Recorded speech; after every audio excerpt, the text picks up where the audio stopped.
Okay, I hope you guys don't mind, but I'm gonna go ahead and turn on the news. I kinda wanna hear how the world's been going with me in the house for the last couple days.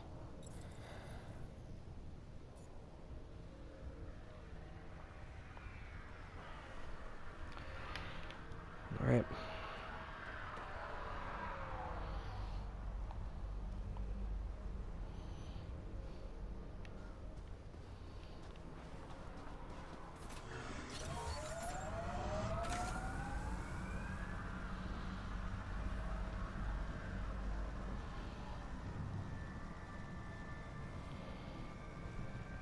Guys, there's been a missile strike in Iraq's international airport, Baghdad's international airport. But it was partly on an Iraqi, but it was his main target seems to be the top Iranian general, the top general for the elite Quds force. So his name is Soleimani, sorry. We also killed one of the top Iraqi militia commanders, Abu Mahdi al-Mohandes, and he was part of Iraq's Popular Mobilization Forces. Now, we don't know for sure that we did it yet, but right now, it doesn't look good. It's a missile strike. Who else has a capacity for a missile strike? And it is against that group that I just named, who we think is targeting our embassy with the protests/riots that are happening outside of our embassy. Marco Rubio put out a tweet saying, we warned the Quds Force, that's the Iranian group that the general was the head of, and they didn't listen to our warnings. That seems to be a cryptic, but not so cryptic, reference to the fact that we might have done the strike. And so this is massively important, because if we did it, we just killed the top Iranian general. Are they going to retaliate? Absolutely. And their retaliation, I imagine, is going to be significant. And when it is, what do you think we're going to do? Especially with Trump, the incompetent fool who wants to show everybody how strong he is because he's so insecure. Hang a is left probably instead of going a to retaliate right. even further. Sure that I and we're going to get thought dragged into a war. It's not hyperbole. Look, I hope to God none of it happens. Okay, just the news is breaking now that it just happened, right? In terms of the Life military support is strike. back online. By the way, civilians also killed in this strike on Baghdad's biggest airport. We're supposed to be an ally of Iraq. So the second guy that was killed, he's part of a militia force that is connected to the Iraqi government. So we're saying, yeah, it's funded by Iran. And I don't particularly doubt that. And I think that they probably do get some funding and backing from Iran. The degree to which they get funding from Iran, of course, I don't know, and the Pentagon is not at all clear about it. But their head reports to the Iraqi prime minister. Again, we theoretically, our stated goal, part of the stated goal for the Iraq war was the liberation of Iraq. We are theoretically great allies of Iraq. Well, we just killed the head of one of the units connected to the Iraqi prime minister, if it was us that did it. And on top of that, we killed the top Iranian general. Again, if it was us that did it, okay? What would we do if Iran killed our top general? We'd go to war. Everybody knows that. So Donald Trump promised that he wouldn't do a disastrous war in the Middle East. And an Ark escape pod? Doesn't get any more disastrous than a war with Iran. Iran is 4 times the size Up close scan. The mayhem this would create, not only in the Middle East, but throughout the world, is untold. It'll be the biggest war of our lifetimes. So, the day that Barack Obama won, if you watch the youngsters, the biggest point of celebration, oh my God, we docked the ship before we went to war with Iran. Because Dick Cheney was desperate to go to war with Iran. All these neocons have been dreaming about it for their whole lives. And And Trump said, oh, no, I can't believe they got him in the mess in Iraq. I wouldn't have done that. I wouldn't have done that. Well, this buffoon, by killing their top general, if that's what happened, is, I mean, look, it'll be if we did it, it'll be a minor miracle if we don't go to war. I mean, their retaliation is likely to be massive. Look, if you don't know Iran's capabilities, I don't blame you. It's a very particular thing. But I'm in the news business. Iran has massive capabilities for striking back in the Middle East. They're connected to Hezbollah that has 13,000 missiles they can launch on Israel. So these idiots think that they're never going to retaliate, no matter what we do to them, including killing their top generals. You're wrong. So what happens if they attack Israel? What happens if they attack our troops? We're now sending in more military to Iraq as we speak because of what's happening at the embassy. Trump said he's going to get us out of the wars in the Middle East. He's sending more troops in. And what are they doing there? They're sitting ducks. The whole point of those troops is to get attacked. And so now, we've started this tit for tat, and who started it? Well, look, Looks like they found this is unquestionable. Trump started it. Obama had made a deal with Iran that the entire world agreed to. Russia, China, Europe, all of our allies agreed to that deal. It was a great deal. It stopped their nuclear energy program. They didn't even have a nuclear weapons program. It stopped their nuclear energy program, and it took all the uranium out of the country. And all we did was we had hijacked their money in our banks, and we gave their money back. We lost nothing in that deal. It was an amazing deal. But the neocons wanted war. People like Marco Rubio, John Bolton, all the Cheneys, etc. And they thought, look, Trump is stupid enough that we could drive him into one. And here they are. So when any kind of hostility broke out, what they say to Trump? They say, oh, you're going to look weak. Don't look weak, you insecure little idiot. Don't look weak. And so Trump says, when the embassy violence began, he said, this won't be another Benghazi. I'm going to strike back so strong. Oh, Jesus Christ. So now here we are. If you thought the Iraq war was bad, wait till you get a little war with Iran. So they have proxies everywhere. They have capabilities. They have the smaller boats that can go blow holes in our aircraft carriers. God, I hope none of this happens. Because it is. I guess you're But in a different country that's supposed to be our ally, we might have just killed one of their paramilitary leaders and the leader of Iran's military forces. How is that not going to lead to a giant conflict? And if you know the embassy was in danger before, wait till you get a load of it tomorrow.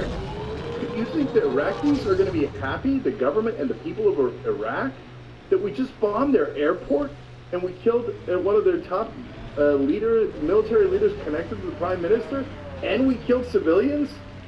You think they're going to be happy? Would we be happy? Could you imagine if Iran bombed JFK Airport in the middle of New York and killed our top general? Look, we're going to have to see. It's just broke. I don't know who else would have done it other than us, but I hope to God it wasn't us. Because if it is us, we're going to get stuck in the middle of the worst war you've ever seen. Just a simple outpost. So, Won't be God long help before we us. build cities. So, Couldn't stand up this here is before an the vault. absolute disaster. Would have irradiated your face. These idiots, these absolute idiots. We've got to get out of the Middle East and bring our troops home, bring them home, bring them home. Instead, look at the mess they just started. All right, God help us.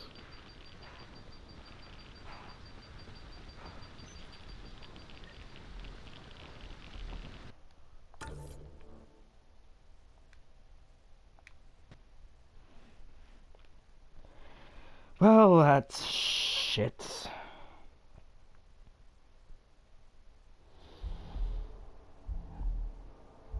That's one receiver placed. People here should get the latest from the Nexus now.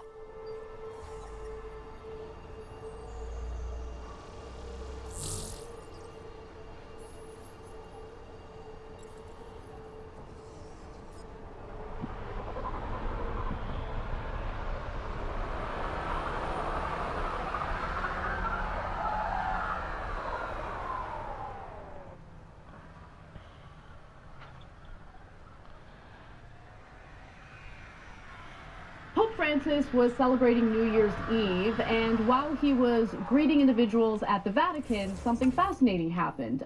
He swatted a woman's hand, but the story's more nuanced than that, so let's take a look at the video.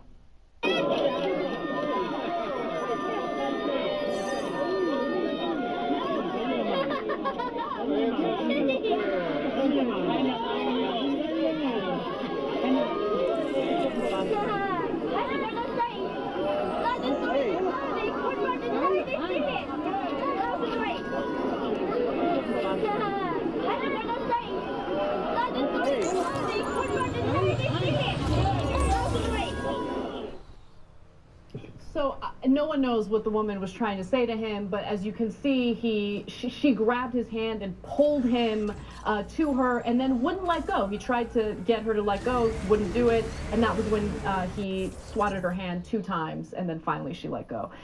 So he apologized for that. Okay, yeah. He's 83 years old, and here's what he said. We lose patience many times. It happens to me too. I apologize for the bad example given yesterday. Am I the bad guy? Don't apologize. Why are you grabbing me? That's not okay. I mean, look, I get it. Look, maybe, you know, some overzealous admirers, and maybe she was, like, lost in the moment. You know, I don't know. But no one has the right to grab anyone and pull them closer like that and then refuse to let go. Yeah. So I think he comes across looking better, not worse. Because our stage manager said it during the break. He looks human there. He's like, okay, all right, I got you, but will you let go for God's sake? Like, yeah, like, but literally, for God's sake, let go.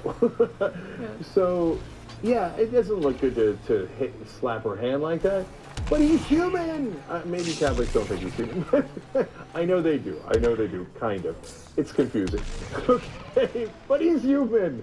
And don't pull his arm out of his socket, okay? And look at that. so not guilty, well, not guilty. That's something. Okay. 100%. And then, like, after his that's apology, fine. he talked about all You the, can like, see it from in almost women anywhere. and how important they are, and, like, just calm down, right? Like, this isn't about women. This isn't a gender issue. You're right, he looks human. And I think most people would have a similar reaction. It's a bit of a knee-jerk reaction, but I don't even think that it's a bad way to react. If someone's touching you in a way that you don't like, I mean, don't use disproportionate force, but, you know, if that's what you need to do to get them to let go, that's what you do.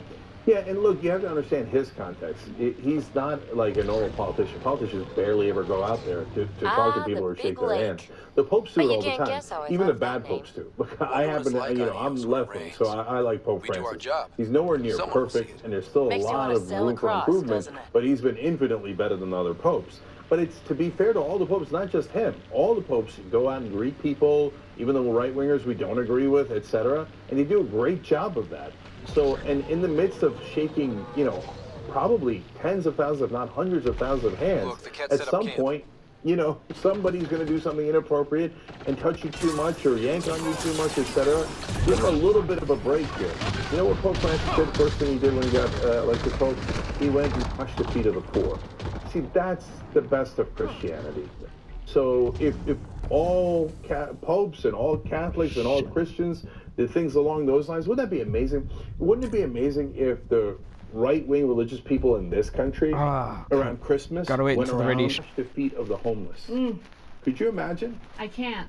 Because I what can, they represent I've done is it. so, it's the antithesis of that. But it would be wonderful to see that. Now, I have seen wonderful Christians and religious people who do that, okay? They bring them food, they bring them clothes, they bring them shelter, etc. And by the way, some of them are Republicans, okay? But in mass, especially for the leadership of the right-wing religious people in this country, they should take the example of Pope Francis, not in swatting the hand away, okay, but in actually caring about the poor and the needy, which was Jesus' teaching. But now we have preachers flying around on private jets that they, you know, bilk their own flock to get, and they've perverted it in this country especially to what they call the prosperity gospel. So the church is better if the preacher is richer. A cent is go. It's disgusting. Thanks for watching TYT. What if you could take control of your internet experience for the price of a cup of coffee a month? Well, if you head to nordvpn.com/TYT, you'll be able to connect to up to 6 devices to NordVPN's. Am Emma Vigeland, our very own TYT reporter, had tweeted about a Biden video that had gone viral just yesterday. So this was a video that was deceptively edited. It was taken out of context, and it made it appear as though Biden was saying that the United States is influenced by European culture and that it has nothing to do with African American culture. So the video that was edited deceptively looked incredibly bad. It looked like he was pushing this white nationalist rhetoric or narrative, and so didn't look good. Now, Emma is a responsible person, someone who we love and respect here, and she's done excellent reporting. Once she found the full context of that video, she immediately corrected herself. She put out the full context via Twitter, and I want to share with you what her correction looked like. She wrote, "Update. There's fuller context here. This was reportedly when he was discussing how violence against women comes from America's European heritage. Still head-scratching, but certainly less atrocious than the clip makes it look." Now that's fine. I've seen numerous people on Twitter issue similar corrections. However, Olivia Nuzzi over at New York Magazine didn't think that was good enough. And so she responded to Emma and wrote the following, and I find this incredibly rich. This is the full video. It's from December 30th. "Totally irresponsible to leave your first tweet up, since I'm guessing you know how the internet works. Everyone else corrected themselves hours ago." So Nuzzi apparently thinks that Emma's reaction, or even her correction, it was just irresponsible, right? It took her too long to issue a correction. And look, I think that it's wrong to take anyone out of context regardless of their political ideology, even if you can't stand a politician. Like, let's say Donald Trump. You don't need to take him out of context. Just represent him as he is and let people decide whether or not they find his behavior questionable, right? Same with Biden. I mean, Biden has a plethora of moments that you can turn to point to how he isn't the right candidate for the Democratic Party. You don't need to take him out of context. But what I find so fascinating is the juxtaposition between how the mainstream media responded to this Biden story versus how they responded to the mainstream media smearing Jake, taking him out of context, and literally resorting to a Twitter troll who is using a fake name to cite all of the various problems that they have with Cenk, right? So they'll go to this woman's Twitter account where she takes Cenk out of context on a regular basis, and they will use her content as the excuse to cover Cenk in such a negative way. So look, I didn't see Olivia Nuzzi lose her mind over the way Cenk was treated, and what I also find interesting is how long it took for the New York Times specifically to issue a correction when they inaccurately portrayed Cenk's interview with David Duke. Now, we'll get to that in just a second, but I do want to give you Emma's response to Nuzzi, which I thought was very TYT-esque, and I appreciated it. She wrote, "Totally irresponsible of me to put my phone down for an hour to watch TV after I responded with a correction. Just an insane thing to split hairs over. Tweet deleted. I look forward to your next gossip column." Now, that dig was hilarious, mostly because her headlines, Nuzzi's headlines, do seem a little gossipy. We'll get to that in just a second. Hello again, Pathfinder. First, let me talk about how Cenk was not defended in any way by the very people who are outraged about Biden being taken out of context. Now, this is an excerpt from Law & Crime. The writer here drew attention to the fact that Jennifer Medina over at the New York Times inaccurately portrayed Cenk's interview with David Duke. Let me give you the excerpt. On Friday, December 13th, the Times published Jennifer Medina's story headlined, "Bernie Sanders retracts endorsement of Cenk Uygur after criticism." Medina's story references a confrontational interview Uygur conducted with well-known racist, conspiracy theorist, one-time Republican elected official, and former Grand Wizard of the KKK, David Duke. During that interview, Uygur shouts at, mocks, and vehemently disagrees with Duke, accurately describing him as an anti-Semite. The host also refers to his guest as a loser. Near the end of their interaction, Duke makes the absurd claim that he's not what you'd call a racist, and Uyghur sarcastically replies, "No, of course not." I have a specific person I want brought out The of crime. Times and Medina describe that interaction. Mr. Uyghur has hosted white supremacist figures, including David Duke. In one clip that circulated on Twitter, Mr. Duke ends the interview by saying, "I am not what you call a racist," to which Mr. Uyghur replies, "No, of course not." So Medina intentionally made it appear as though Cenk agreed with David Duke when David Duke said that he's not racist. But that's obviously not the case, because if you watch the video, if you watch the full interview, Cenk goes after him hard. But if you watch that snippet, you can tell that Cenk is being sarcastic. So, how long did it take the New York Times to issue a correction? Okay, that article was published on December 13th. They didn't issue a correction until December 16th, literally days later, not an hour later, not hours later. Okay, they issued a correction and their own correction was wrong. So let me give you what their correction looked like, and it was laughable to say the least. An earlier version of this article referred imprecisely to a remark by Cenk Uyghur, a radio host, he's not a radio host, who is running for a California congressional seat. When David Duke, the white supremacist, appeared on his show and denied being a racist, Mr. Uyghur was replying sarcastically when he said, "No, of course not." Now, they didn't issue that correction until there was an outpour of pushback on social media. But more importantly, they didn't issue that correction until Law and Crime published their article on it. And in their article, the headline read that Cenk Uyghur has a good legal case for suing the New York Times over David Duke's lie. Okay, so was Olivia Nuzzi and the rest of the corporate media outraged by the handling of Cenk Uygur's congressional race? Were they outraged at how the media intentionally smeared him? Were they outraged that the corporate media relied on honestly, like, not even anonymous. I mean, if you do a little digging, you know who this woman's identity is or who this woman is. But they relied on a smear merchant in order to publish these flat-out lies about Cenk. But was Nuzzi upset about that? Did she say that the New York Times should take down the original article that claimed that Cenk agreed with Duke when he said that he wasn't racist? Look, it's important to compare these two, because when it comes to certain candidates, when it comes to progressive candidates, the establishment press does not care about reporting accurately. In fact, I believe that they are intentionally and maliciously misrepresenting candidates they don't like, namely progressive candidates. Now, I don't know if that's the case with Nuzzi, but what I do find interesting is that Olivia Nuzzi is familiar with Cenk. In fact, she debated Cenk on reliable sources on CNN in 2018, I believe. Let's take a look at that video. So she doesn't owe television anything. She doesn't owe the corporate Democrats anything. She doesn't owe Republicans anything. So she can go on and make her case anywhere she likes, and it's incredibly effective.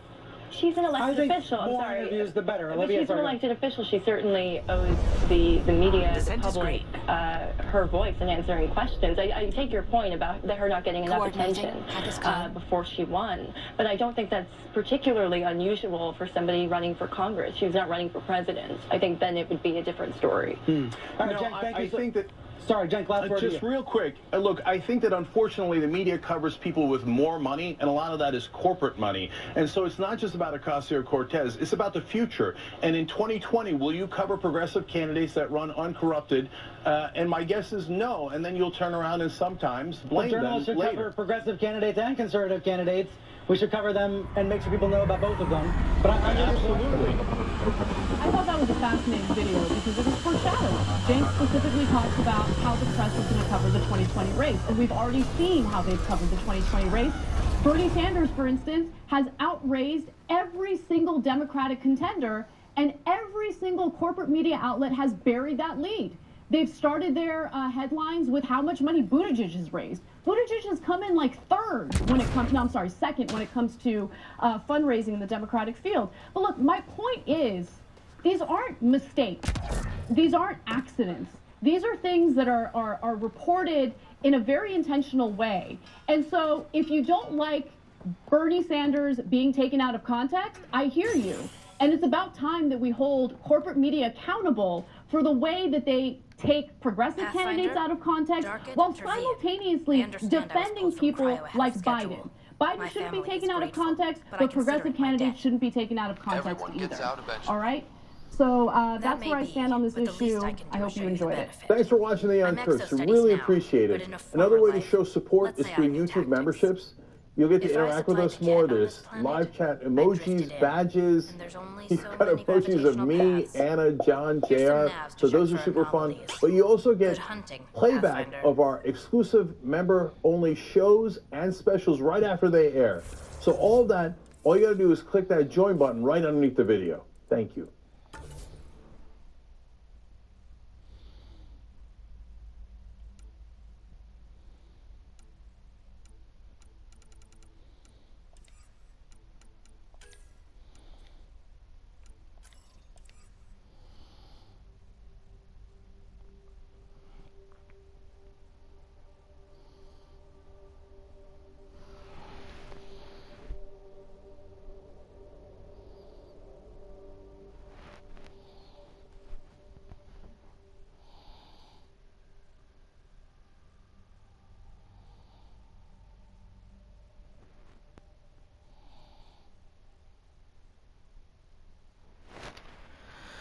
So I have to make a choice.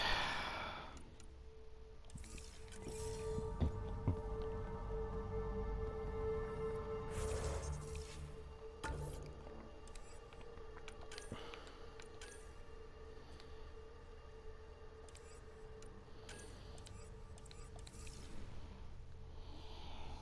don't know what choice I'm going to make.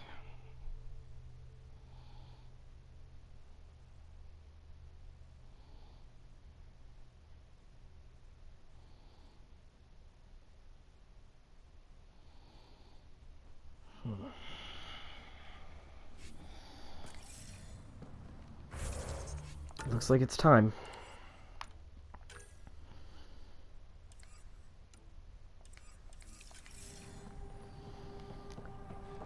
I wanted things to be slightly more ready before we tried to go to a different star system, but looks like we're at the point where I can't advance until the radiation levels start dropping faster. Anyway.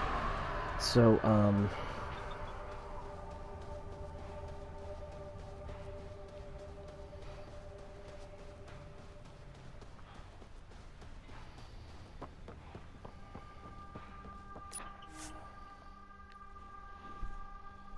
Ascent is go. Leaving Atmo. All clear.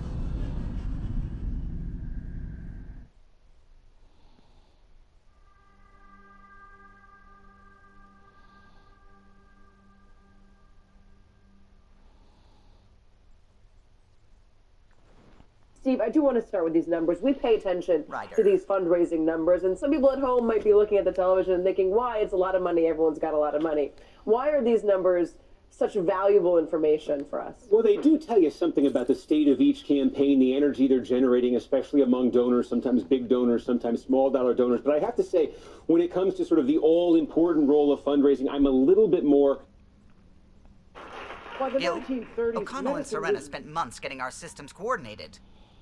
I know you can hear me. The whole ship can hear you. I'm just not listening. You're fighting again? I'm thinking the same, believe me. What can I do for you? I couldn't help overhearing you and Gil. It sounded pretty heated. He likes redesigning things, but the ship was built this way for a reason. I wish Gil would respect that. It's nothing to concern yourself about, really.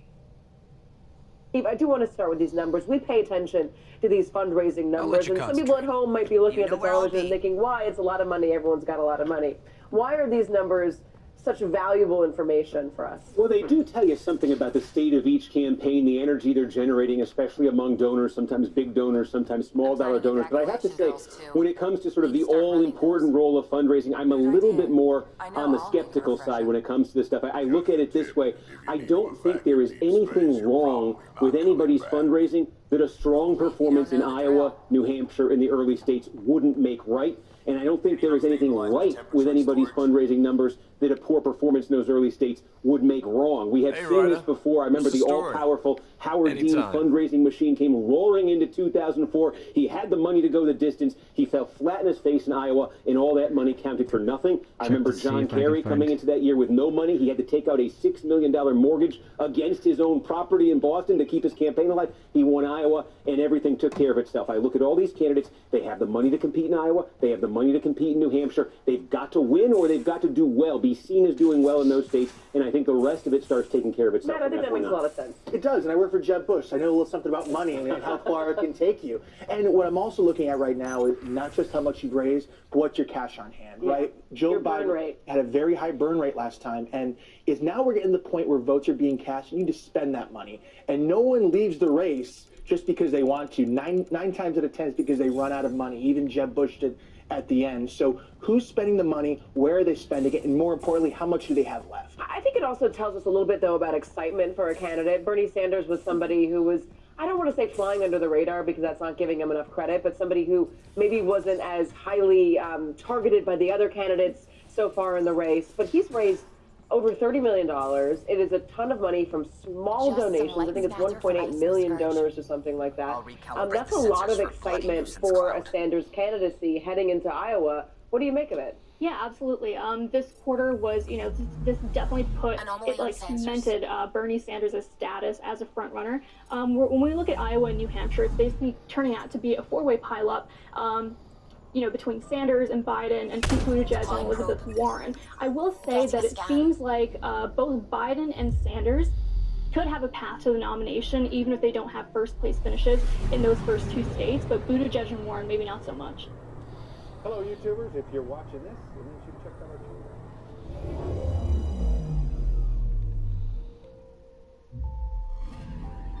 our Arcturian friend on Eos has good instincts. Let's check it out.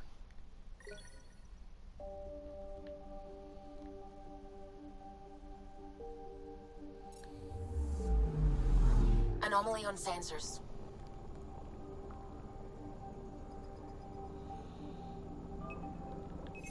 Deploying probe. Getting a scan.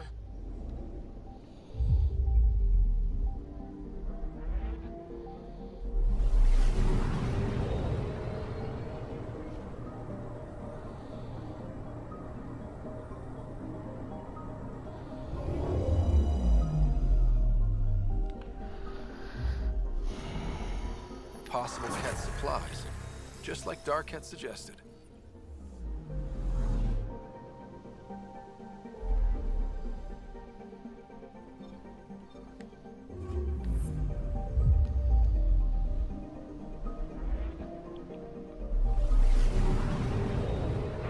What about?